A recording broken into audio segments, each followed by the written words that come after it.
작년 12월에 이제 박범계 의원 발의안이 거의 통과를 앞두고 있을 때 되게 이제 적극적으로 TF를 구성하셔가지고 이제 발의안에 대한 의견 개진이랄지 또 시행령이 한 9월에 나왔잖아요. 근데 이제 법 1월에 통과되고 이제 또 시행령 2월부터 노동부가 이제 주도로 해서 이제 각 협력 부서들과 시행령 만들 때 저희 이제 건설업회 입장을 대변하셔가지고 시행령이 이런 방향으로 가는 게 좋겠다라는 어떤 의견도 되게 적극적으로 개진하셨는데 그때 이제 저희가 좀 같이 참여를 해서 이제 시행령에 대한 어떤 초안을 의견 개진하는 또 저희가 기회를 얻었었고요.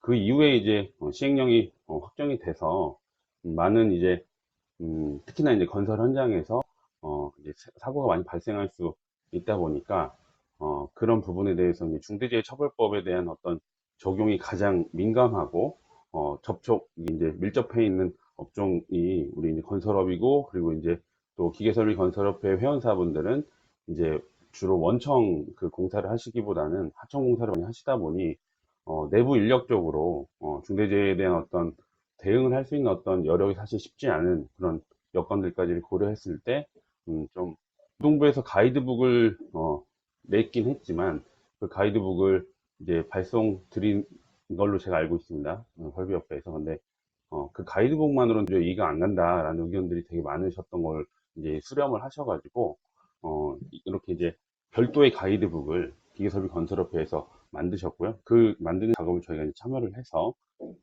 저희가 아무래도 이제 이 부분을 좀 만드는 데 주도를 했다 보니까 또 이렇게 강의하는, 그 안내하는 시간을 또 저희가 갖게 됐습니다. 그래서 오늘 많은 분들 참여해 주셨고, 뭐 소중한 시간들 내주셨는데, 최대한 도움 될 수 있도록 제가 말씀드리도록 하겠습니다. 그래서 오늘 강의라고 말씀드리겠습니다. 세미나라고 말씀드릴게요.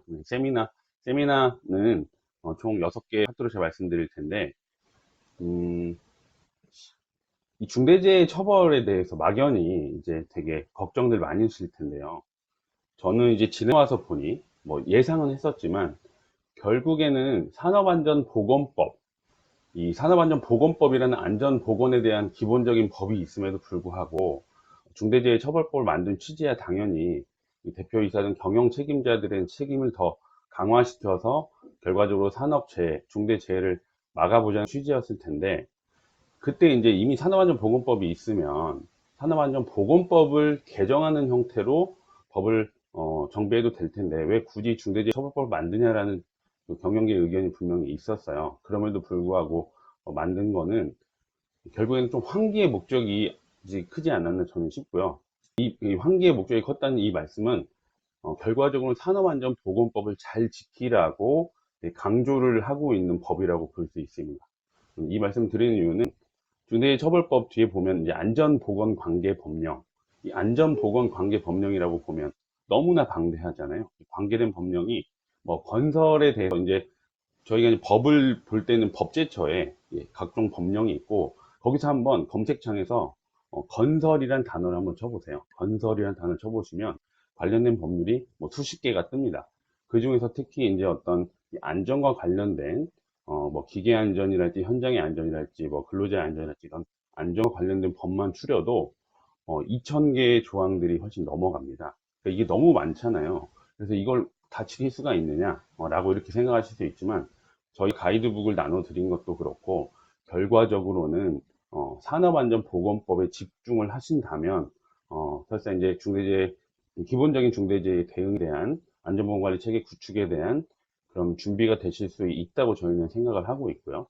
설사 이제 안타까운 그런 사고가 생기더라도 그 기본에 충실하다면은 이제 충분히 어느 정도 대응이 가능하시다. 그렇게 이제 좀 우선 말씀을 드리고, 그래서 오늘 나눠드린 이 가이드북, 특히 이제 실무적으로는 어떤 사업장의 규모들을 고려하지 않을 수는 없을 겁니다. 검찰에서 기소를 하든 문제가 됐을 때 법원에서 판단을 할 때에도 그 규모에 대한 판단, 회사의 어떤 능력에 대한 판단을 고려하지는 않을 수 없기 때문에 우리 기계설비 건설업회 회원사들의 어떤 규모들이 물론 다양하지만 일반적으로는 이런 여기 나눠드린 가이드북 정도만 잘 대응하고 관리를 하신다 해도 충분히 이제 기본적인 방어는 되시지 않을까. 그리고 기본적인 산업 안전에 대한 관리는 부수적으로 당연히 물론 그게 본질이기도 하지만요. 잘 되시지 않을까 싶습니다. 그래서 우선 중대재해처벌법 개관을 먼저 말씀드릴 거고요. 이제 그 다음에 뭐 대응 필요성이나 구축의 중요성은 이 가이드북을 지금 보시면 이렇게 샘플들이 많이 들어있는데 이 결과물을 만드는 게 결론적으로는 중요하지만 사업장마다 이걸 똑같이 만들 필요는 없죠. 그래서도 그게 적정한 대응이라고 보기는 어렵습니다. 뭐 예를 들자면 제가 몸이 아픈데 감기가 걸렸어요.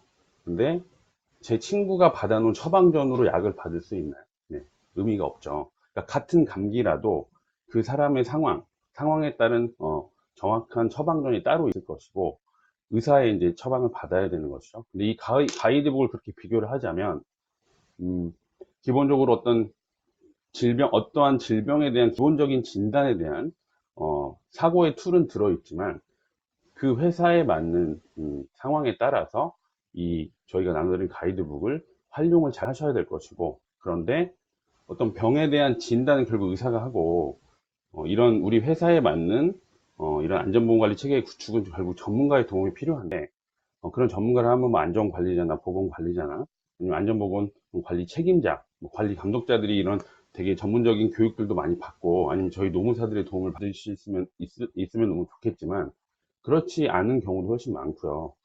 저희가 뭐 감기에 걸렸다고 다 종합병원 가는 건 아니잖아요. 꼭 의사한테 가는 게 아니고 내가 진단해서 약을 사 먹을 수도 있는 거잖아요.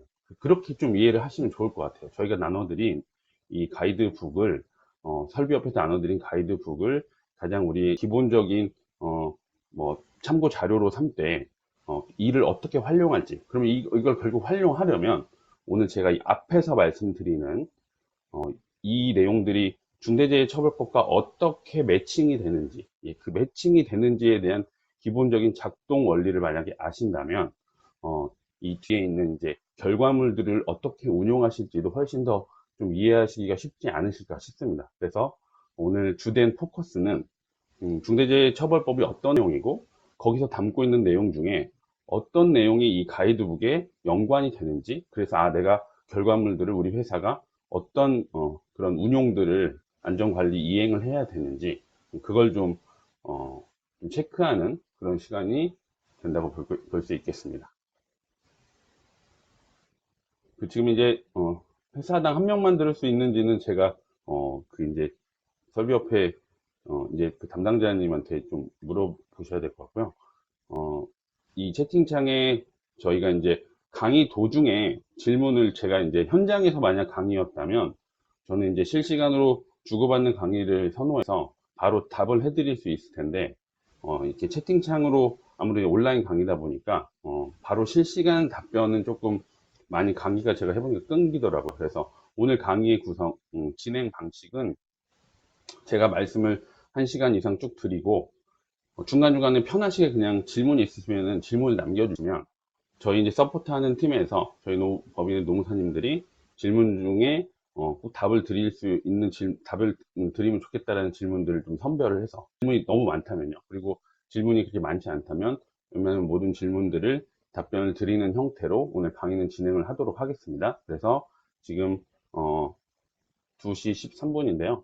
한 3시에서 한 3시 10분까지는 강의를 쭉 말씀드리고 그 나머지 시간들은 저희가 질문을 받는 시간으로 아마 진행되지 않을까 싶습니다. 그럼 본격적으로 내용 말씀드리도록 하겠습니다. 뭐 중대재해처벌법에 대해서 너무 많이 들으셨고 이제 1월 27일 날 이제 시행이 되죠. 그래서 상시근로자 수 50인이라는 단어 많이 들어보셨을 텐데 상시근로자 수가 이제 건설업의 경우에는 적용되지 않아요. 처음부터 말씀을 드리면 그 부분을 많이 오해하시고 뭐 최근에 어떤 신문에서도 잘못 뭐 나간 것도 제가 확인을 했는데 중대재해처벌법 부칙을 보잖아요. 1조에 보면 건설업의 경우에는 상시근로자 수가 아닌 그 공사 금액으로 이제 판단을 하게 되어 있습니다. 그래서 50억이 기준이에요. 그래서 아시겠지만 건설업에서는 공사 금액이 50억이라는 기준이 상당히 중요합니다. 50억, 120억 아시죠? 50억, 120억, 800억이 상당히 중요한 숫자인데, 안전관리자를 선임해야 되는 의무가 50억부터 생기잖아요. 마찬가지로 중대재해처벌법이 내년 1월 27일 날 적용되는 우리 현장 같은 경우에는 50억 이상의 공사를 이제 수주한 현장들이 적용이 되고요. 그 후로 2년 후인 2024년이죠. 2024년 1월 27일부터는 50억 미만의 경우에도 이제 적용이 될 수 있습니다. 그 부분은 한번 미리 좀 체크를 하고 오늘 우리 회사 같은 경우에는 당장 적용될 수 있는 현장이 있겠구나. 그래서 이 현장은 총공사 금액이 아니고요. 그 현장에 저희가 수주받은 내용이에요. 우리 기계설비협회 회원사분들이 주로 수주를 많이 받으시다 보니까 발주자 원청의 역할보다는 하청이 더 많으시잖아요. 그래서 발주 금액은 100억이더라도 내가 담당하는 수주한 금액이 50억 미만이라면 그 현장은 우선 중대재해처벌법은 적용되지는 않습니다. 다만 한 가지 구별하셔야 될 게 50이 미만, 50억 이하 미만이라고 중대재해처벌법 적용 안 되니까 뭐 우리는 이제 아직은 뭐 상관이 없구나. 그렇지가 전혀 않고요. 아까 제가 초반에 말씀드렸잖아요. 중대재해처벌법은 환기의 의미를 가지고 있다. 그래서 산업안전보건법을 보다 더 잘 지키게끔 만들려는 법이라고 이해하시면 된다고 그랬잖아요. 중대재해에 대해서는 이미 산업안전보건법에 처벌하는 규정들이 있고요. 네, 처벌하는 규정이 앞으로 뭐 어떻게 강화될지 모르겠지만 법원의 판단 자체는 상당히 강화가 되고 있어요. 그래서 50인 미만, 50억 이하의 공사를 담당하는 우리 회원사 같은 경우에도 결국 산업안전보건법을 잘 지켜야 된다는 그 포커싱을 맞춘다면 이제 관심 있게 꼭 가지시고 이 중대재해 예방을 위한 가이드북에 대한 준비도 당장 내년부터 이제 실시를 하시는 게 당연히 맞으시고요. 그래서 이제 입법 배경은 여기 써 있듯이 반복되는 이제 반복되는 산재 사고가 있었고 특히 사망 사건이 있었고요. 그래서 이제 영국의 기업과실치사법이라는 법에서 좀 아이디어를 얻어서 이제 들어왔는데 음, 가장 큰 차이점은요. 이게 이제 중대재해처벌법의 어떤 입법 경과입니다. 그래서 아까 말씀드린 대로 작년 이제 12월에 그렇게 막 발의안이 됐고 올해 1월에 통과가 됐죠. 예, 올해 통과가 돼서 1월 26일 날 국무회의는 1월 19일 날 의결이 됐고 1월 26일 날 네, 제정이 돼서 결국 시행령이 이제 10월이 나왔습니다. 10월에 제정이 됐습니다. 그래서 이제 주요 내용은 질문사항 올려주셨는데 저 질문에 대해서 답변은 이제 마지막에 다시 드리겠습니다. 지금 드리게 되면 좀 끊길 수 있을까요? 예, 감사합니다. 이렇게 질문 많이 올려주시면 좋을 것 같아요. 핵심은 아시는 분은 아시겠지만 네, 이 경영 책임자, 이 사업주와 경영 책임자는 다르다는 거죠. 그래서 이 펜 설정이 아까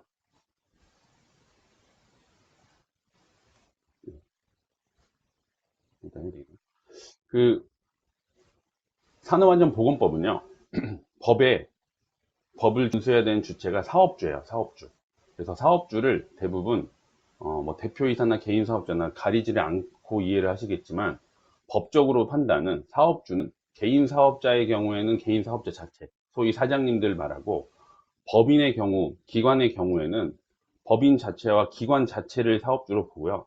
법인의 대표이사나 기관의 장, 이런 사람들은 사업주로 보지는 않습니다. 그러다 보니까 산업안전보건법에 예를 들면 아까 중대재해가 발생한다거나 산업안전보건법 위반이 있더라도 개인 사업자는 처벌받지만 법인의 대표이사는 잘 처벌받지 않았던 부분이 존재해요. 그래서 결국 우리나라의 많은 기업들은 법인인 경우 그리고 이제 기관도 많이 이제 발주를 많이 하고 많이 참여를 하다 보니 결국 이런 실질적인 리더들이 관심을 가져야 되는 거 아니냐. 그리고 그 관심을 가지려면 처벌의 대상으로 들어와야 되는 거 아니냐. 라고 해서 아까 산업안전보건법에 사업주 개념을 확대할 거냐, 아니면 별도의 법을 만들 거냐라는 논의가 있었지만 결국 별도의 법을 만들었고요. 그래서 그 별도의 법에서는 경영 책임자라는 개념이 새롭게 들어왔습니다. 그래서 이제 법인의 대표이사도 처벌을 바로 즉각 직접적으로 처벌할 수 있는 근거 규정이 마련된 거고요.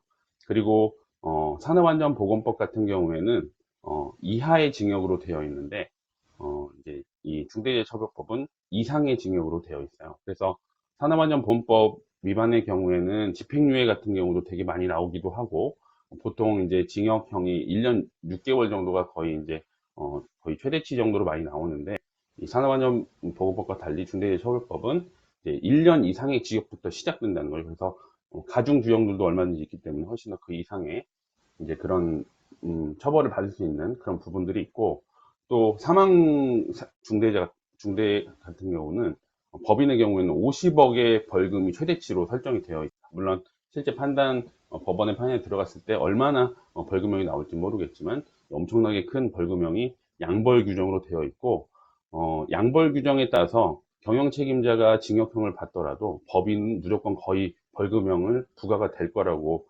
이해를 하시면 됩니다. 그래서 경영책임자 처벌받는다고 법인이 벌금형을 받지 않거나 그러지는 아마 않을 거예요. 그래서 중대재해가 그만큼 어떻게든 발생하지 않도록 막는 게 중요할 거고요. 또 징벌적 손해배상이라고 아시겠지만 이제 손해에 대한 최대 5배까지 청구할 수 있는 또 그런 근거 조항도 있습니다. 그래서 이제 아까 말씀드린 내용입니다. 그래서 중대재해는 산업안전보건법에도 여기 보듯이 이미 그 내용이 이렇게 있고요. 중대재해처벌법은 좀 유사하지만 별도로 나눴고, 그래서 여기는 이제 개인사업주, 그 다음에 법인 자체를 처벌한다. 의무 주체가 사업주라면 이 중대재해처벌법은 개인사업주 따로, 경영책임자 따로 개무 이렇게 설정을 해서 법인의 대표이사들도 처벌받을 수 있게 했고요.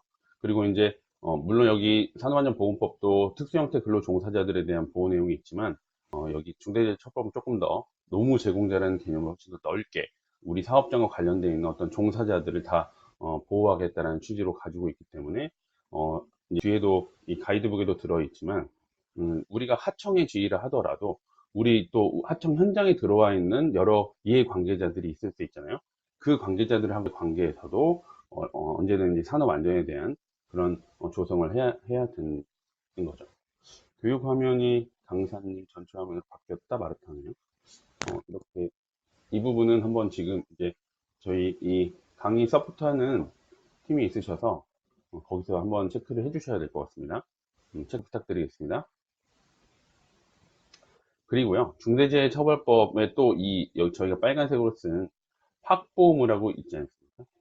이 확보의무는 조치 의무하고는 조금 달라서 산업안전보건법은 현장 위주로 현장 소장이나 관리 감독자, 관리 책임자 이런 안전 담당하는 직접적인 담당자들에 대한 구체적인 조치 의무라면 중대재해처벌법은 기존의 산업안전보건법이 잘 그 준수사항을 잘 지키고 있는지를 체크하고 개선하라는 내용이 주로 들어가 있는 법이에요. 그래서 이 가이드북의 내용도 산업안전보건법에 있는 내용이 거의 대부분이 들어가 있으면서 그거에 대해서 이제 제가 뒤에 강의에서 말씀드린 우리가 어떤 것들을 체크해서 어떤 걸 개선해야 될지에 중점을 맞춰야 되는 법이라고 볼 수 있겠습니다. 그 부분을 한번 더 말씀을 드리고요. 이 중대재해처벌법은 그래서 이제 다들 여쭤보면 너무 모호하다, 너무 좀 어렵다, 내가 뭘 해야 될지 모르겠다. 그리고 아까 말씀드린 산업안전보건 법령도 관계 법령도 엄청나게 넓은 상황이라, 그리고 이제 이 법 시행이라고 재정일이 그 간극도 한 1년 50억 이상의 공사 같은 경우도 많이 있을 수 있잖아요. 현장별로 판단을 하면. 그래서 이제 이 시행 기간 너무 짧다. 여러 가지 문제점이 있죠. 그래서 이제 이 가이드북, 고용노동부 가이드북은 조금 너무 추상적이어서 별도의 가이드북을 이제 설계해서 만든 거고요. 그 가이드북에 있는 그 결과물 뒤에 지침서 외에 이제 결과물들을 잘 문서들을 작업을 하면 어느 정도는 대응이 되실 걸로 보고, 지금 이제 이거 제가 이제 오늘 한번 기사 최근에 어떤 내용들이 좀 관련되어 있었나 한번 찾아봤더니 저희 이제 결국 이 중대재해가 터지면 산업안전사고가 과거에 터지면요, 고용노동부 이제 그 관할 관서 지방 관서에 이제 산재예방 지도과라는 그 부서가 있었습니다. 근데 그 부서 외에 지금 건설산재 관리하는 부서를 따로 설립했고요. 그리고 이렇게 지금 감독관들이 별도의 교육을 받을 정도로, 그래서 이제 압수색이나 이제 디지털 포렌식에 대한 뭐 공부도 하고 있다고 해요. 그만큼 이제 엄청나게 적극적으로 준비를 하고 있기 때문에 그만큼 이제 사업장에도 준비를 하셔야 되는 상황이고요. 그러면 중대재해처벌법 아까 이제 앞에서 말씀드린 이렇게 뭐 사업장의 필요성은 알겠는데 그러면 이 많은 내용 중에 뭘 해야 되냐가 가장 핵심이 되겠죠. 음, 이 가이드북에 있는 내용을 지키면 되되 이 가이드북이 왜 이렇게 나오게 됐는지를 지금 계속 말씀드리는 과정이라고 보시면 되겠습니다. 중대재해처벌법은요, 법률이 지금 16개 조항으로 되어 있고, 부칙은 빼고 16개 조항으로 되어 있고, 시행령도 13개밖에 안 돼요. 합치면은 19개의 규정밖에 안 됩니다. 그런데 이게 이제 그만큼 파급력이 있는 건, 이제 처벌의 대상 자체를 대표이사로 직접 겨냥했다는 거 하나와, 뭐, 처벌 수위도 세지만, 아까 계속 말씀드린, 이제 여기 안전보건관계법령, 예, 이 안전보건관계법령에 대한 조치를 전부 하라라고 되게 포괄적으로 얘기를 하고 있기 때문에 이제 더 파급력이 큰 것이죠. 그래서 중대재해처벌법, 아까 말씀드린 총 16개의 그 조항 중에서 4조가 가장 중요합니다. 중대재해처벌법 4조가 가장 중요한 이유는 실질적으로 사업주나 경영 책임자 등이 지켜야 할 내용이 핵심적으로 담겨 있고요.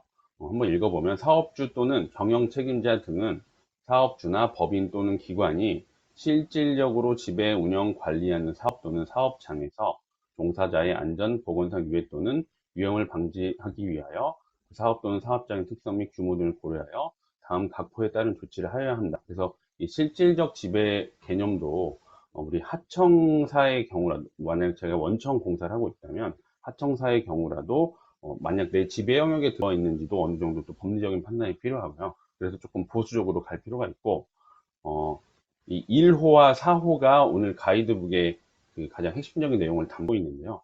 첫 번째는 안전보건관리 체계를 구축해야 됩니다. 이거는 산업안전보건법에 있는 내용이긴 한데, 이 내용을 다시 한번 강조를 하고 있고, 특히 그 이행을 제대로 이제 어떻게 할 것이냐.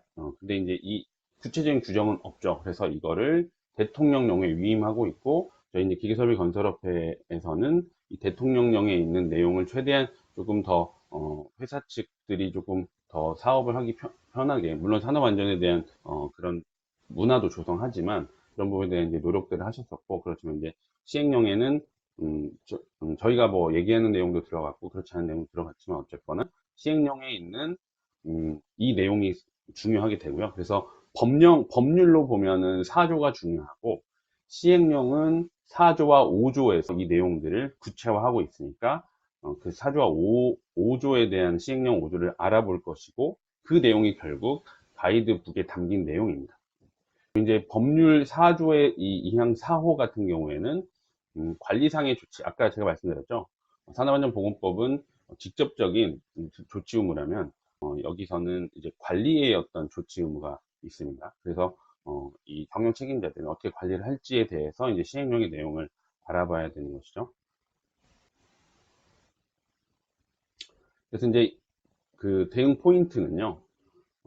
아까 말씀드린 그 중대재해 관련된 법률을 보면 시행령 4조를 자세히 들여다보셔야 되고 시행령 5조를 자세히 들여다보셔야 되는데 이 내용들을 들여다보시면 물론 뭐 반기 1회 이상 점검 같은 세부적인 사항은 산업안전보건법과 조금 다를 수는 있지만 대부분의 내용은 이미 산업안전보건법에 있는 내용입니다. 그래서 그 내용을 보통 기존에 어떻게 했었나요? 산업안전보건공단에서 호샤 인증들을 받아야 하잖아요. 그래서 호샤 인증은 국제표준 기준이 있잖아요. ISO 기준이 있죠. ISO 45001의 그 예전에는 18001이었지만 이제 더 업데이트된 내용인 ISO 45001의 내용을 기반으로 하고 있는 게 코샤 MS고요. 그 코샤 MS에 있는 인증 기준들을 사실상 시행령에서 많이 참고를 해서 좀 차용을 해 왔습니다. 그래서 거꾸로 들어간다면, 물론 결과물은 시행령이 이렇게 나와 있지만, 이 시행령이 만들어지게 된 과정이나 여러 가지 거꾸로 들어간다면, 결국 코샤 MS에 있는 그런 기준들을 따로 이렇게 이제 체크를 해본다면은 충분히 이 안전보건관리 체계 구축을 이행할 수 있는 것이고, 또 이 의무이행에 필요한 개성의 조치를 이행할 수 있게 된다고 이해를 하시면 될 것 같습니다. 그리고 이 안전보건관계 법령은 시행령이 이렇게 얘기하고 있어요. 예, 해당 사업 또는 사업장에 적용되는 것으로서 정사자의 안전보건에 관계되는 법령, 결국 좀 같은 말이 반복되는 의미가 있잖아요. 그래서 산업안전보건법에 한정되지 않아서 되게 걱정은 되시고 문제가 되실 수는 있지만, 음, 이거 좀 소음이 들리네요. 되실 수는 있지만 산업안전보건법이 결국엔 핵심이다 라고 노동부도 밝히고 있습니다. 네, 그래서 이 부분을 좀 믿고 저희 가이드북에 있는 내용을 기본적으로 준수하는 형태로 가시면 될 것 같아요. 그래서 이 4조 2항에 있는 시행령 아니죠, 이건 법률이고요. 네, 시행령 4조에 있는 내용을 보면 첫 번째, 안전보건 목표와 경영 방침을 설정해야 돼요. 시행령 4조는 총 9개의 핵심 내용으로 들어가 있고, 시행령 5조는 4개의 핵심 조항으로 구성이 되어 있는데, 시행령 5조에 이렇게 저희가 1, 2, 3, 네, 시행령 5조에 1, 2, 3 이렇게 한 거는 4개의 조항을 좀 중복되는 교육에 관한 내용을 합친 거고요. 그래서 한번 보시면은 안전보건 목표와 경영 방침을 먼저 설정을 해야 되겠죠. 그리고 안전보건 전담 조직은 다 구성하는 건 아니고요. 일정 그 기준에 해당하는, 그래서 건설업 같은 경우에는 120억 이상의 공사는 기본적으로 돼야 뭐 이제 이런 전담 조직 구성에 요건이 되고요. 한 800억 이상이 또 돼야 되는, 구체적으로 따져는 봐야 되겠지만 최소 120억 이상은 돼야 되고, 그리고 이제 유해 위험 요인을 확인 점검 개선할 수 있는 처리 절차를 마련해야 되는데, 이 위험성 평가는 저희가 이제 요즘 많은 업체들 상담도 하고 컨설팅도 하지만 다른 업종들은 위험성 평가를 아예 실시하지 않은 업종이 대부분이고, 안전 조직에 대한 구성도 전혀 안 되어 있는 업종이 대부분인데, 저희 어, 그 지금 질문이 계속 저 질문이 좀 많으시네요. 이것만 하고 그 질문 하나 말씀을 드리고 갈게요. 질문이 계속 반복되시니까. 위험성 평가를 대부분 건설업들은 뭐 건설 그 원청에서 많이들 또 실시하라고 얘기를 해서 많이 실시를 하고 있는 부분이 있는 것 같아요. 그래서 그런 부분은 조금 다행이시고 조금 더 수월하신 부분이 있는 것 같습니다. 그리고 이제 이 산안법상의 전문 인력 배치가 우리가 적용되는지를 한번 체크를 하셔야 되고요. 그다음에 매년 안전보건에 관한 인력이나 시설 장비를 갖추기에 적정한 예산도 편성하셔야 되고, 그리고 안전보건 관리 책임자 등에 대해서 관리도 하고 성과 그 잘하고 있는지 평가도 하셔야 되고요. 그리고 이제 종사자 의견 청취도 하셔야 됩니다. 그리고 이제 떤 매뉴얼도 이 대응 만들어서 이제 또 이 매뉴얼 마련 이후에 반기상 확인 점검을 하셔야 되고, 또 아까 말씀드린 우리 하청사들 아니면은 하청 용역 그런 관계는 없더라도 우리 현장에서 일하고 있는 종사자들에 대한 안전을 체크하셔야 됩니다. 그리고 이 필요한 관리상의 조치는 이렇게 구축이 된 자료들에 대한 결과물들이 있을 텐데, 그런 결과물들을 보고를 받으셔야 되고, 경영 책임자 등이요, 그 보고를 받은 이후에 잘못된 점이 있으면 개선하고 교육을 해야 되는 것이죠. 지금 답을 주신 것 같네요. 네, 저희 서포트 팀에서 답을 주셨네요. 그렇게 그러면 해주시면 좋겠네요. 답변을 해주시고요. 그래서 이제 이 안전보건관계 법령이 산업안전보건법 말고요, 뭐 원자력 안전법이랄지, 뭐, 방사안전법이랄지, 되게 선박안전법이랄지, 되게 다양한 안전이 들어간 법률이, 별도로 또 따로 있고, 우리 건설에 관련된, 법령만 봐도, 추려보면은, 이게 한 2,000개가 넘습니다. 특히 이제 이 시행 규칙까지 체크하면 엄청나게 많아지는 거죠. 그래서 이 가이드북을 만들 때 가장 고민이 됐던 것도, 이걸 담기 시작하면 끝이 없는데 어디까지를 담을까에 대한 부분이 되게 고민이었고요. 그래서 다시 한번 말씀을 드리자면 이 가이드북에 저희가 붙여놓은 이런 붙임 문서들이 있어요. 이 붙임 문서들은 저희가 봤을 때는 되게 중요하고 최소한의 운용할 때 지키셔야 되는 내용이고, 이 내용 외에 지금 이렇게 주소를 지금 저희가 주소 파악을 하시라고 이렇게 안내를 드리는 거잖아요. 한번 산업안전보건법에 이 법률하고 시행령, 시행규칙도 있지만 특히 산업안전보건 기준에 관한 규칙이라고 노동부에서 정한 그 규칙이 있습니다. 그 규칙 중에서 우리가 건설업에서 적용될 수 있는 이런 내용들을 체크해야 되는 혹시 문서를 우리가 별도로 한번 만들 필요가 있는지 없는지도 한번 자체적으로 점검을 하셔서 이 협회에서 배포한 문서 외에 추가적으로 우리가 체크할 수 있는 게 있을 것 같다면은 그 부분은 얼마든지 더 만든다고 문제될 건 전혀 없거든요. 예, 오히려 더 체크를 하고 안전하게 가시는 게 중요하고, 왜 이렇게 제가 문서를 강조 드리냐면, 당연히 이런 문서 작업을 하다 보면 산업 안전에 대해서 우리가 미비한 부분이 있다는 게 체크가 되고 관리가 당연히 되기도 하고, 저희가 이렇게 관리를 했음에도 불구하고 어쩔 수 없이 사고가 발생되는 경우에 검찰은 무조건 기소를 할 수밖에 없는 구조가 중대재해처벌법으로는 구성이 되어 있어요. 그 경우에는 뭐 압수수색도 하고, 뭐 아까 그 기사에 보면은 지배구조를 파악을 하기 위해서, 예를 들면 그 어, 대표이사는 아닌데 실질적으로 회장님이라는 명칭을 가지신 분들이 있는 이제 회사들도 있잖아요.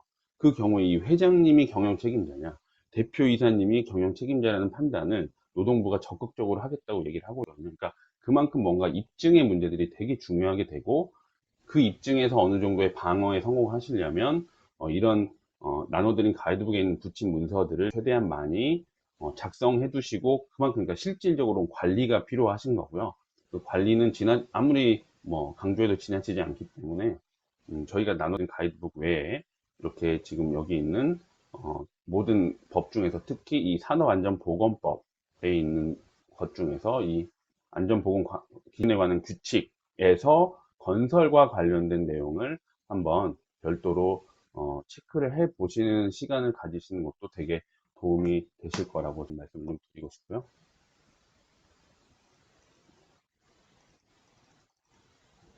지금 이제 저희 답변을 드린 부분이 있는데 혹시 또 이해가 안 가시면 말씀 주시면 되겠습니다. 그래서 이제 이 중대재해처벌법은 아까 말씀드린 대로 산업안전보건법을 기본으로 따라야 되고, 이제 이런 체계를 가지셔야 되는데, 오늘 강의를 들으시는 많은 회사들은 사실 이런 개념도 많이 안 가지신 경우도 있을 거예요. 그래서 아까 안전관리자는 이제 보건관리자는 채용을 못 하시더라도 최소한 안전보건관리 책임자들이 이 가이드북에 대한 이해를 철저히 하셔야 되고요.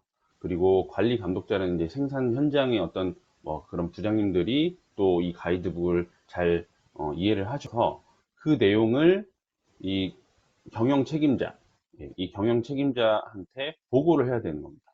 네, 그 보고를 하고 그 내용에 대해서 잘못된 부분이 있으면 다시 개선에 대한 이행 지시를 하셔야 되고, 이게 이제 계속 선순환이 되고, 아까 말씀드린 반기 1회 이상 여러 가지 것들을 체크를 해야 되잖아요. 그런 어떤 체크의 과정들이 계속해서 1년 동안 일어나 준다면은 어떤 중대재해를 최대한 막을 수 있다는 게 저희 그 중대재해처벌법을 만든 입법자들의 의도고요. 그 외에 또 이 종사자들에 대한 보호도 있기 때문에 이 부분을 체크를 하셔야 됩니다. 시행령 2항이 안전보건 전담 조직 말씀하시는 건가요? 그건 조금 이따 그럼 답변을 드리도록 할게요.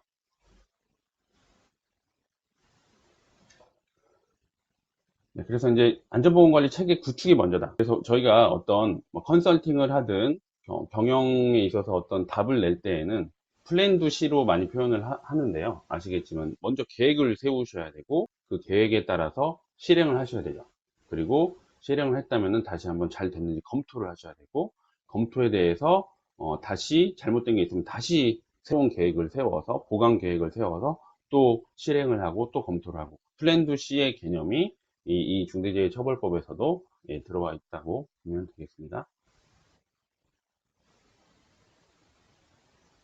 이 피의자 특정의 문제를 이제 오늘 강의를 들으시는 분들이 음, 그 대표님이 직접 들으시는 경우도 있을 것이고, 현장 소장님이나 아니면은 제가 예전에 이제 설비협회 강의를 코로나 때문에 요즘 없지만 오프라인 강의를 다니다 보면 이제 뭐 소위 총무, 아니면 격리 담당자들 뭐 이런 그 업무를 가지신 안전과는 관계 없으신 분도 많이 오시더라고요.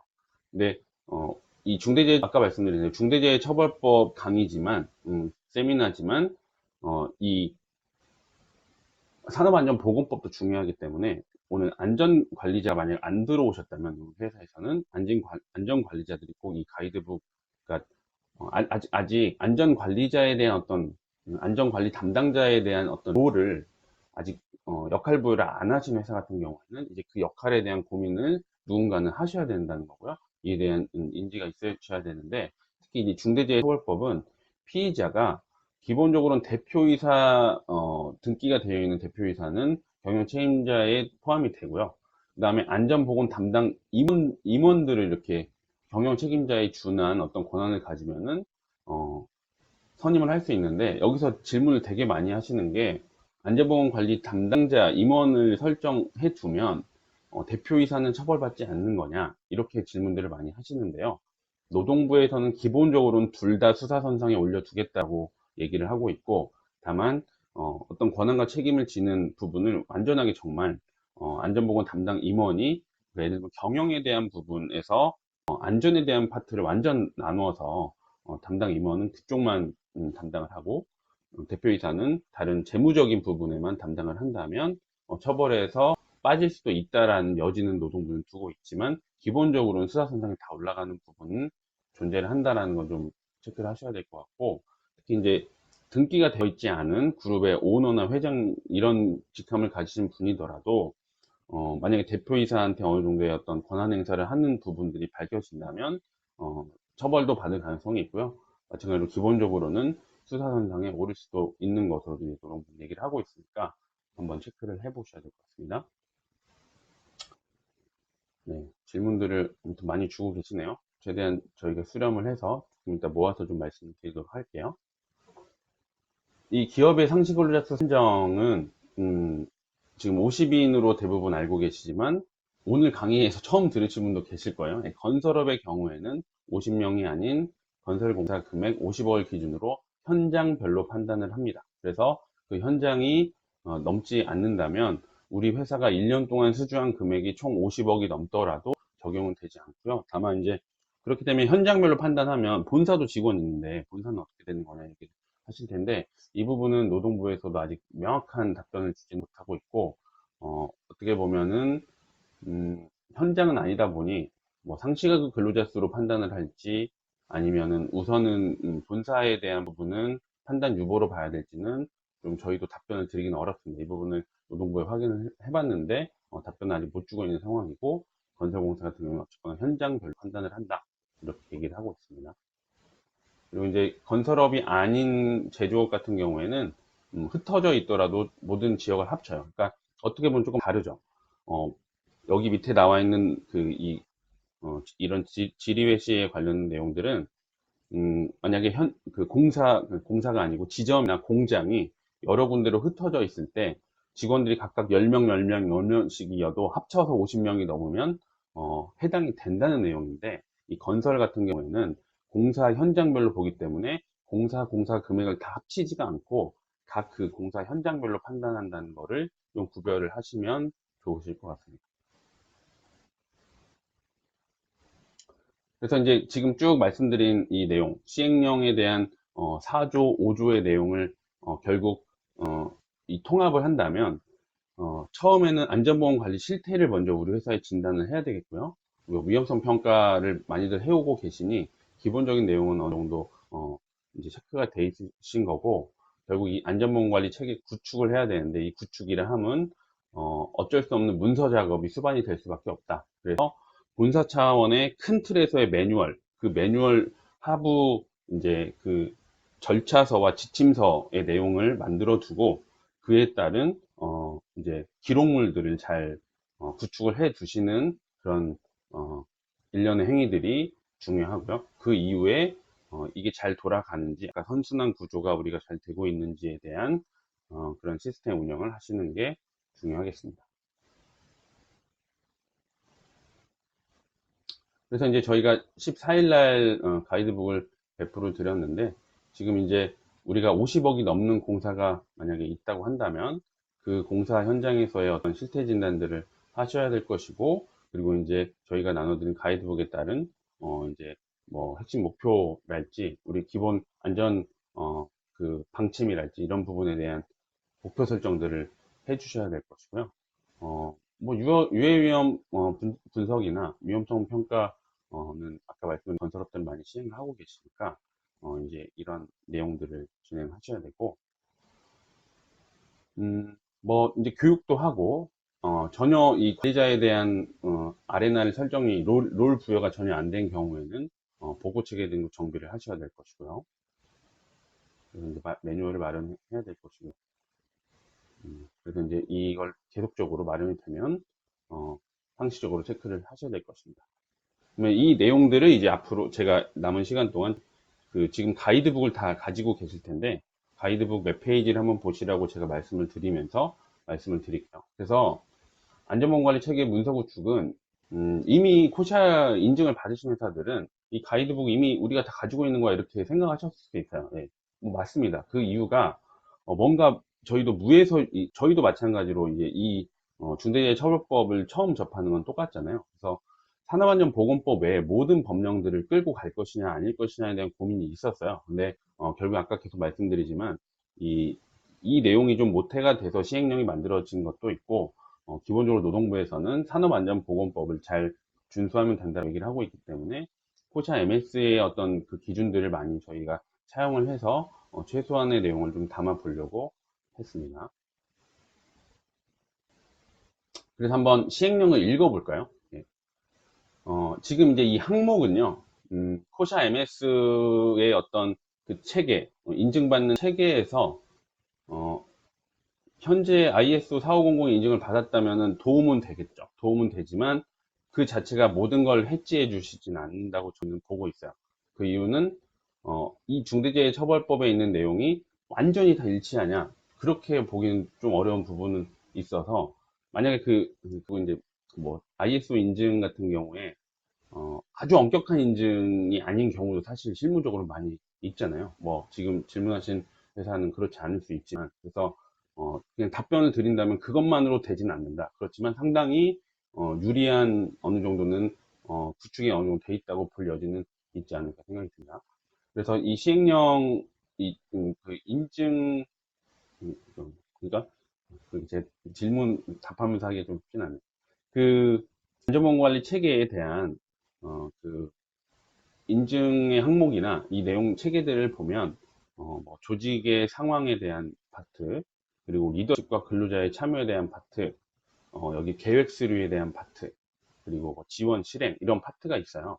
근데 이런 파트들이 결국 시행령의 내용을 저희가 체크를 해보면 상당히 시행령에서 준수하라고 있는 내용들이 이미 인증에 들어가 있는 내용과 좀 얼라인이 된다. 그래서 저희가 이제 이 부분들에 대한 매칭 해보려고 이 가이드북을 좀 짜봤고요. 그래서 시행령 4조의 이제 6호를 보면은 이 인력 배치를 잘 해야 된다는 내용이고, 4조의 2호를 보면은 이제 안전보건 전담 조직에 대한 내용이에요. 그래서 아까 질문 중에 2호에 대한 내용을 좀 설명해 달라고 하셨던 것 같은데 한번 읽어볼까요?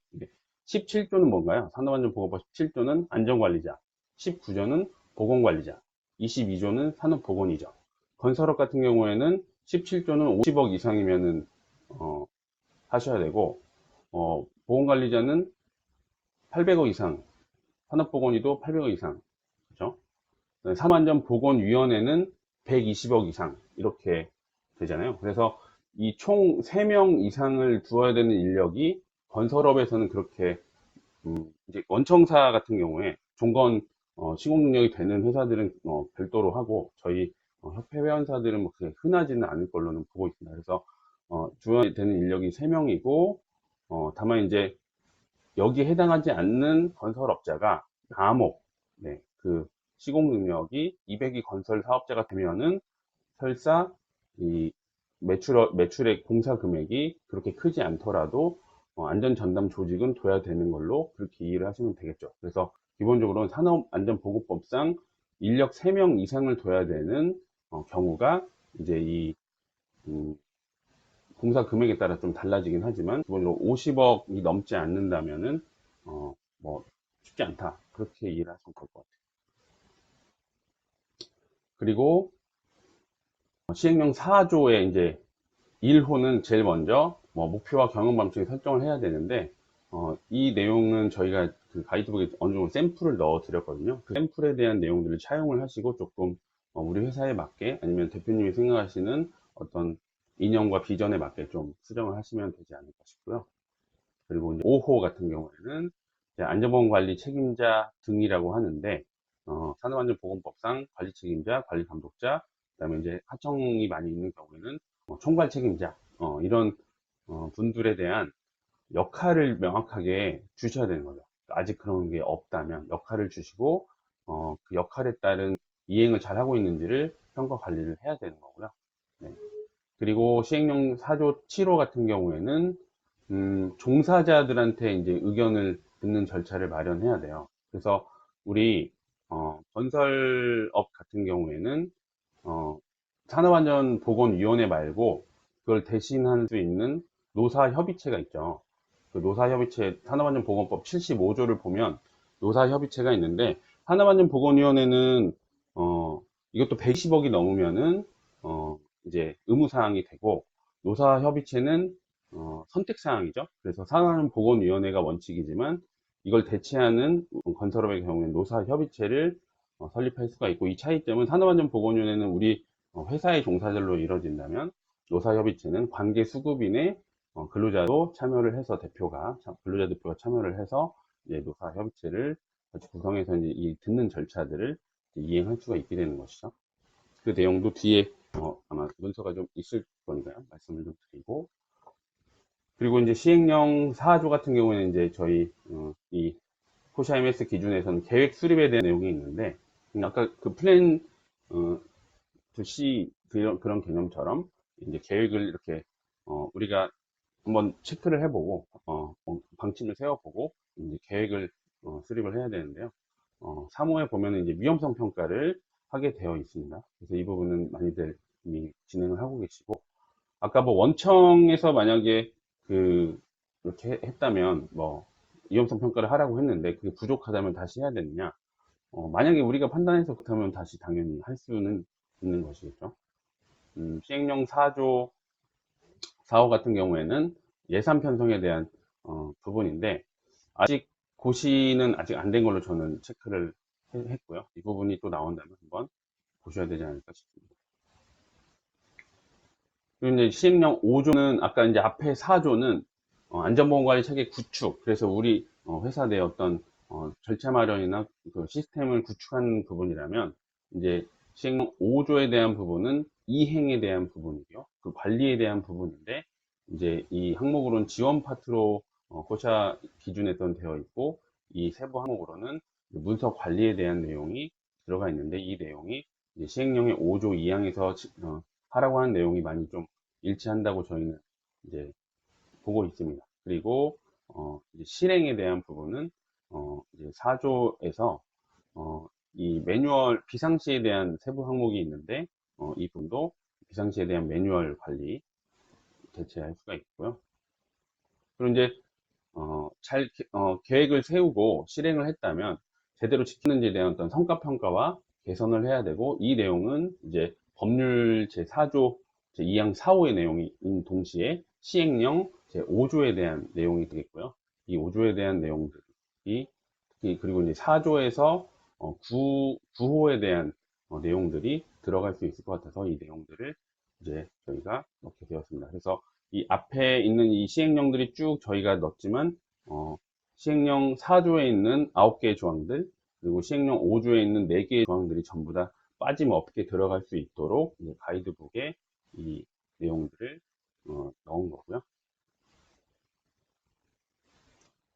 그래서 이제 지금까지 내용은 한번 정리를 하면요. 중대재해처벌법은 분명히 산업안전보건법을 좀 더 잘 지키라는 강조를 하기 위한 법률에 어느 정도 이해를 하실 수가 있고, 추가적으로 죄송합니다. 추가적으로 다른 안전보건 관계 법령이 또 우리 회사의 어떤 상황에 맞게 지켜야 된다면 부수적으로 그 부분은 체크를 해야 되겠고요. 그 내용을 파악을 했다라면 결국 관리에 대한 우리가 제대로 되고 있는지 스스로도 체크를 해야 되고, 문제가 생겼을 때 뭐 행정기관이나 검찰이나 법원에 뭔가 그런 부분들을 소명을 해야 되기 때문에 결국 문서의 작업이 되게 중요할 수밖에 없고, 근데 이 문서를 작성하기 위해서는 이 작동 원리가 어떤지에 대해서 저희가 알아야 되는데, 그 작동 원리의 많은 조항 중에서 핵심은 중대재해처벌법 법률 제4조고, 시행령으로 따지면 제4조와 5조다. 그리고 그 시행령 제4조와 5조의 내용이 어떻게 문서로 녹아 들어가느냐, 그거는 코샤 인증에서 어느 정도는 이제 가능하다. 그렇게 이해를 한번 하시면 될 것 같고요. 그 문서의 구체적인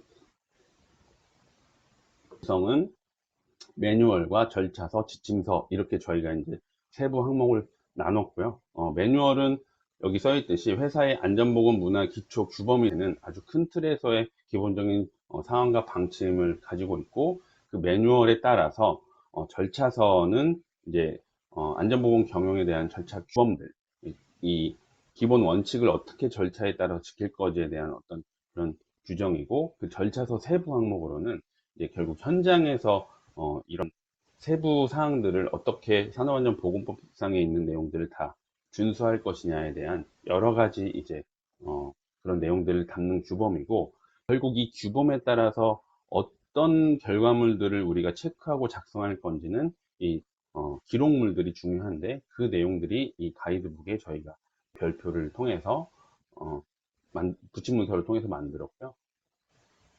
그래서 한번 이제 정리하고 간다면, 아까 뭐 기본적인 정리를 했지만 결국에는 문서 싸움이 될 수밖에 없습니다. 이 문서 작업이라는 게 그냥 보여주기 형태가 아니고, 이 문서 작업을 그러니까 결국 기계적으로 하시면 안 되겠죠. 이 문서 작업을 통해서 담당자도 한번 내 역할이 어떤 건지를 체크를 하시고, 관리하는 과정에서 잘못된 게 있으면 보고를 통해서 이제 어떤 그런 실제적인 관리를 이루셔야 될 것이고, 그런 결과물들이 있음에도 불구하고 어쩔 수 없이 사고가 발생하는 경우에는 우리가 이런 안전보건관리 체계를 구축하고 이행사항들을 이행해 왔다는 내용에 따라서 이제 뭔가 그런 처벌에 대한 대응들도 이뤄질 수 있는 것이죠. 그래서 저희가 설비업에서 배포드린 이 문서는 가장 기본적인 사항이고, 이걸 꼭 작성을 해 두셔야만 의미가 있다라는 것을 좀 강조드리고 싶습니다. 그러면요, 이 지금 볼까요? 저희가 나눠드린 19페이지죠. 네. 지금 이제 17페이지, 18페이지에 제가 방금 그렇게 이제 기록물 작성이 왜 이렇게 중요하냐 말씀을 드린 거고요. 그러면 어떤 걸 작성해야 되는지 관련 기록 문서는 엄청나게 사실 내용은 훨씬 더 많을 수 있어요. 그러니까 이 매뉴얼은 저희가 큰 이 목차는 사실 어느 회사마다 유사할 수 있다고 저희는 보는데, 이 관련 기록 문서는 얼마든지 더 만들어낼 수가 있습니다. 예, 더 만들어낼 수가 있는데, 가장 기본적인 내용은 꼭 이 정도는 참고를 하시라고 저희가 관련 기록 문서를 이렇게 표시를 한 거고요. 그럼 19페이지, 예, 뭐 20페이지, 21페이지가 이제 그런 내용들. 저희가 매뉴얼 상에 이 내용은 아까 그 코샤 인증서의 기본적인 카테고리, 그리고 그 카테고리에 따른 절차서들을 이렇게 만드셔야 된다는 거고요. 그리고 그에 따른 또 이 지침서들을 만드셔야 되는데, 이런 지침서들은 전부 이제 아까 앞에서 말씀드린 시행령에서 얘기하고 있는 4조와 5조에 대한 내용을 저희가 이렇게 정리를 해드린 거죠. 그리고 그거에 대한 실질적인 어, 운영의 그 안전보건관리 체계 구축에 대한 관리 이행 의무에 대한 실질적인 이행에 대한 활동은 이 관련 기록 문서로 입증이 되고 실질적인 관리가 된다는 내용입니다. 그래서 이런 내용들은 최소한의 기준이면서 더 많은 것들을 회사에 맞게 그렇게 해도 된다는 말씀이고요. 그러면 한번 26페이지를 봐주시겠습니까?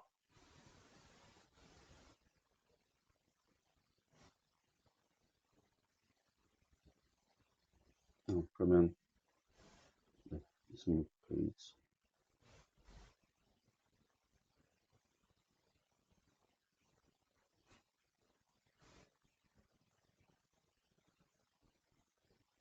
26페이지에 보면요.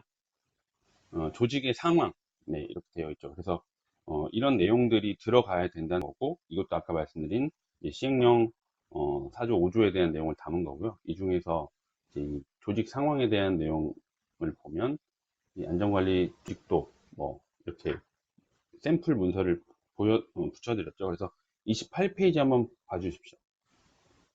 28페이지에 보면 이런 조직도를 한번 스스로 만들어 보다 보면 우리가 이러이러한 역할을 가진 사람이 현재 비어 있구나, 이런 역할을 하는 사람이 없구나 라는 걸 1차적으로 체크하실 수 있고, 근데 이제 문제는 이런 작업을 하다 보니까 누가 이걸 맡을지에 대한 사실은 내부 결정이 쉽지는 않은 경우들이 많이 제가 봤는데, 그래도 어쨌거나 그런 부분들에 대한 이제 권한과 책임을 확실히 부여를 하는 작업부터가 시작이 되어야 될 것이고요. 수학 분석 같은 경우에는 한번 이 샘플을 한번 들여본 것도 어떻게 해야 될지 모르실까봐 이제 한번 저희가 써봤어요. 뭐 강점, 우리 회사의 환경상의 강점이라면 우리는 뭐 팀이 존재한다. 네. 그리고 약점이라면은 약간 뭐 경영진은 그동안 관심이 없었던 것 같다. 뭐 이런 것들을 한번 체크해 볼 수 있고요. 이거는 대표님이 더 주도를 하시면 좋을 것 같아요. 그리고 우리 이런 지금 중대재해처벌법 시행으로 인한 어려운 환경이지만 그래도 이런 상황에서의 기회라면 무엇일까? 네. 뭐 원사들도 안전 관련 인식이 높아지고 그래서 이런 부분에서 뭔가 우리도 더 요청할 수 있는 것들이 늘어날 수도 있고요. 그리고 이제 위협이라면 좀 이런 모호한 부분이 있는데 이런 것들을 우리가 어떻게 뭐 이겨나갈 것이냐 이런 것들을 한번 스스로 체크를 해 보셔도 어, 뭔가 전략을 수립하는 데는 도움이 많이 되실 것 같고요. 그 다음 페이지 30페이지에 보면 이해관계자 파악표는 아까 말씀드린 그 하청, 그러니까 이 중대재해처벌법도 그렇고 산업안전보건법도 그렇고 우리 회사만 잘 지키면 되는 것이 아니고 우리와 관계되어 있는 관계 수급인들이 안전보건 관리를 제대로 하고 있는지, 그런 걸 관리할 수 있는 능력이 있는지, 이거에 대한 입찰 시에도 최소한의 것을 체크하도록 하고 있고 잘 이행하고 있는지도 반기 1회 이상 체크하도록 하고 있기 때문에, 그리고 이제 아까 어떻게 되어 있었습니까? 법률 제4조를 보면 실질적으로 이렇게 되죠. 실질적으로 지배 또는 관리를 하는 경우에는 우리 회사가 또 책임을 질 수 있기 때문에 이 하도급 관계에서도 어떻게 책임을 질지 판단이 좀 모호할 수 있거든요. 그래서 이제 이 이해 관계자에 대한 우리 스스로 우리가 이제 리스크를 관리해야 되는 회사가 어딘지를 한번 30페이지에 있는 관계자 파악표를 통해서 할 수가 있고, 31페이지는 방금 말씀드린 실질적인 개념에 따라서 하청의 잘못을 우리가 또 져야 되는 문제들이 있어서 어떻게 하면 최대한 좀 하청 책임은 하청대로 하고 우리는 최대한의 관리 책임에서 그 부분을 다했다라는 걸 얘기할 수 있는 방법이 뭘까를 고민하다가 이제 기계설비건설업에서 이렇게 좀 요청도 하시고 아이디어를 주셔서 이런 이해관계자 확인서를 용역, 납품, 하도급 이런 개념을 조금 나눠서 그 하청사의 담당자가 이걸 인지했다라는, 우리가 실질적으로 모든 걸 관리하고 있다라는 내용에 대한 부분을 이렇게 이제 작성을 하시라라고 저희가 넣었습니다. 그래서 이건 우리 설비업체 회원사들이 이제 또 다른 하청사들과 관계를 하거나 우리 현장에 들어오는 이제 뭐 납품계약이랄지 이런 부분에서 설치를 할 때 이런 작성을 해 두시는 게 조금이라도 도움이 되지 않으실까 했던 거고요. 그 다음에 이제 34페이지 한번 보시면은 산업안전보건위원회를 120억 공사 이상은 하도록 되어 있고, 뭐그 내용이 해당이 된다면은 이제 분기별로 산업안전보건위원회를 열도록 되어 있거든요. 그래서 그 내용들을 이제 체크를 하시라고 넣어 둔 겁니다. 그리고 35페이지는 이 리더십에 대한 부분이에요. 그래서 리더십과 근로자 참여에 대한 부분을 저희가 넣어봤고요. 그 내용으로는 또 이제 뭐 이렇게 37페이지를 한번 보시면은 안전보건 경영 방침 및 수립 절차도, 이 내용을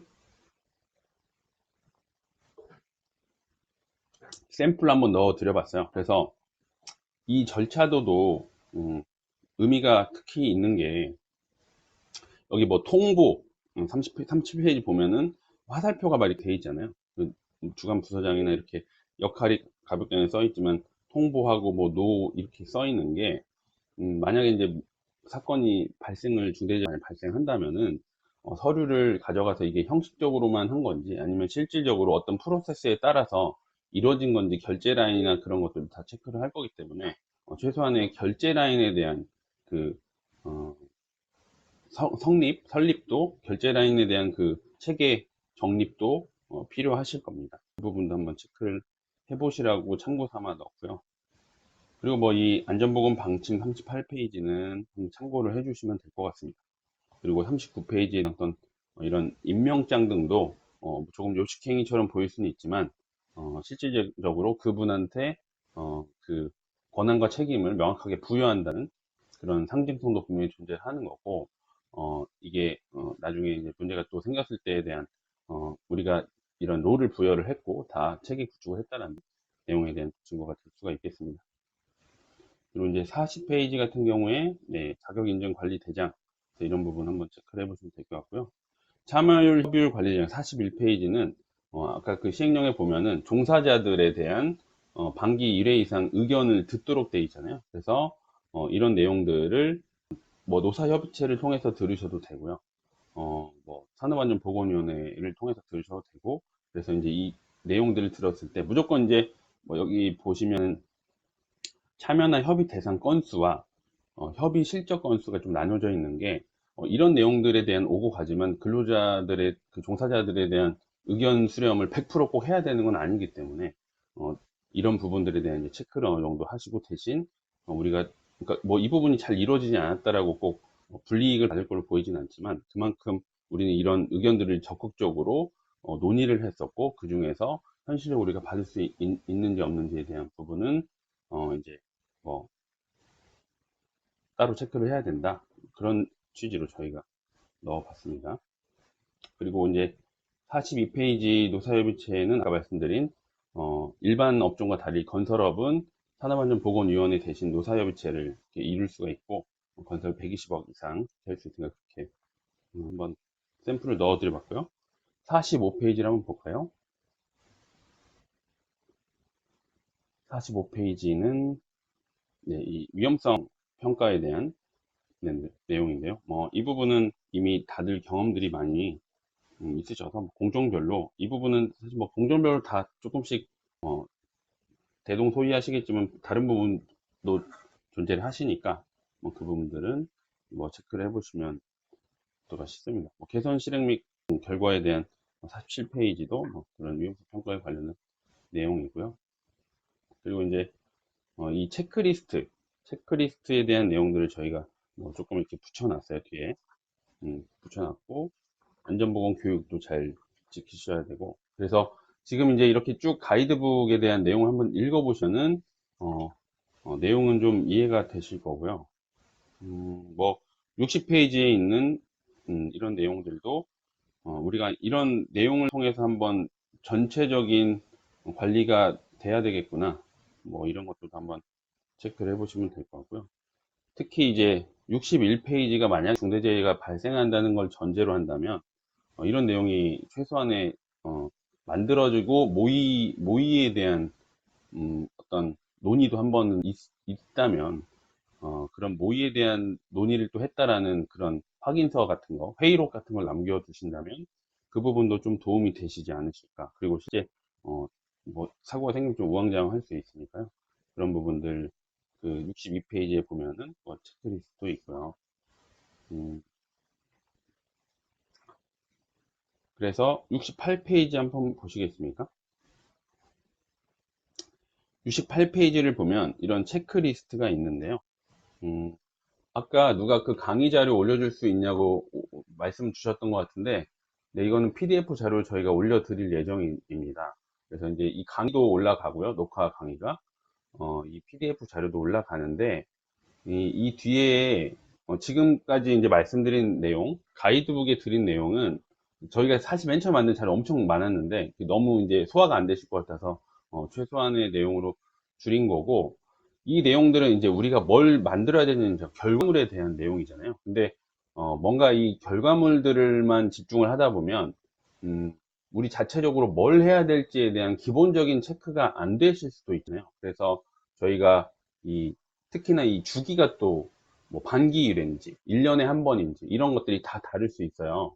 그래서 저희가 구성 조직별로 경영 책임자가 해야 되는 과업을 주기당 어떤 걸 해야 되는 단위 업무가 있는지를 한번 정리를 했고 그리고 구성 조직별로 중대재해처벌 시행령 4조 1회에 따른 이런 경영 방침을 만약 설정을 해야 된다면 대표이사가 설정을 해야 되는 부분이 있고 안전보건 전담 조직이나 관리자들, 현장 조직 그 소장이나 관리 감독자가 해야 되는 이런 내용들이 있는데 이 내용들을 저희가 한번 정리를 이렇게 저희 노무사님들이 해주셨어요. 그래서 이 내용들은 뭐 저희가 지금 뭐 읽는다고 큰 의미는 없을 것 같고 이 체크리스트를 기본으로 해서 우리 회사에서 이 조직별로 구성 조직별로 어, 대표이사나 안전보건 전담 조직이나 현장 조직에서 어떤 주기에 따라서 뭘 해야 될지를 기본적으로 넣어둔 거니까 그걸 보시고 더 추가할 거나 좀 생략해도 될 게 있을지를 한번 스스로 체크를 해보시는 그런 시간을 가지시고 한번 전체를 한번 체크해 보시면은 어떨까 싶습니다. 그래서 이 내용은요 저희가 어, 뭐 여기도 나와 있지만 뭐 시행령 4조 7호에서 종사자의견 청취에 관한 내용은 이런 내용들을 세부적으로 체크를 해야 된다. 뭐 5호에 있는 선임 관리는 이런 내용을 체크를 해야 된다라는 걸 제가 한번 체크를 해드렸으니까 한번 다 체크를 해보시면 좋겠습니다. 지금 3시 11분인데요. 이 가이드북에 대한 강의는 뭐이 정도로 제가 마치고 오늘 질문들이 좀 있으셨던 것 같아요. 그 질문에 대해서 답변을 드리는 시간을 제가 갖도록 하겠습니다.